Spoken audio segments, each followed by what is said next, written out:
guys, it's Sheri and Richerson from Experimental Homesteader Exotic Gardening, SheriandRicherson.com and biannualblogwithoutbash.com, and welcome to our daily vlog.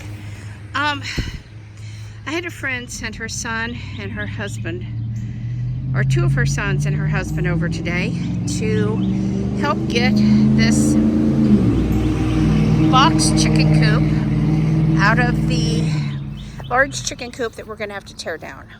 And this needs a lot of cleaning, but it's assembled. I moved my portable fence up to put in front of it.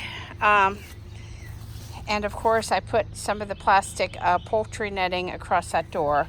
I've still got to secure the back, possibly with some hardware cloth, like maybe one solid piece, so that nothing can get in there.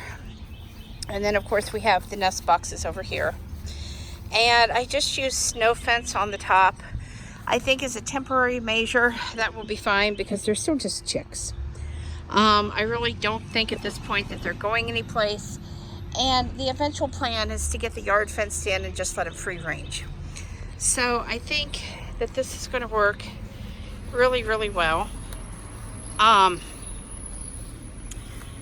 I said, I haven't brought them out yet because this coop does need some cleaning, as you can probably tell.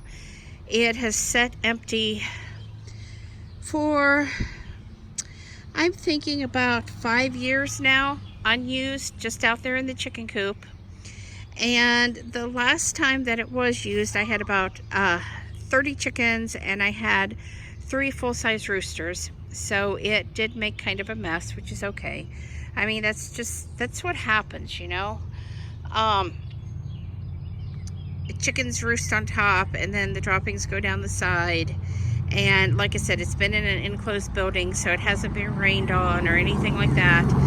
So I'm just going to take the hose and I'm going to spray it down real good, and then I'm going to take some vinegar and maybe some soapy water, and I'm going to scrub it up. And I had noticed that at Tractor Supply they have some white chicken coop paint. So I'm going to see how it scrubs up, and if I'm not very happy with the way it looks, I may let it dry real good and then go ahead and paint it and just turn it white. Not sure how much longer it's going to last anyway. Some of the screws had rusted in place and stripped, and so they had a really hard time getting this out. Excuse me.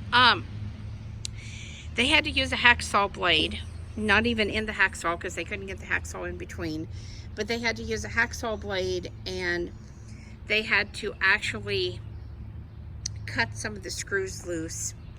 And so new holes are going to have to be drilled and new screws put in. I know the locks on the bottom, the little latches, are going to have to be replaced, and I don't really want the slide latches. I'm much more comfortable with little padlocks. And while that is a lot of work, I think it's more secure because the predators can't get in. And I also noticed that my tray is missing. So we're probably going to have to put a piece of hardware cloth there, unless Jeff happens to know where the tray is, because I have no idea. But once this is cleaned up, like I said, this is where my chicks are going to go, at least for the summer. And I think they're going to be a lot more happier out here than they are inside, because it's starting to get pretty hot inside. So anyway, please subscribe, thumbs up, thumbs down, comments below. Thanks for watching, and have a wonderful night.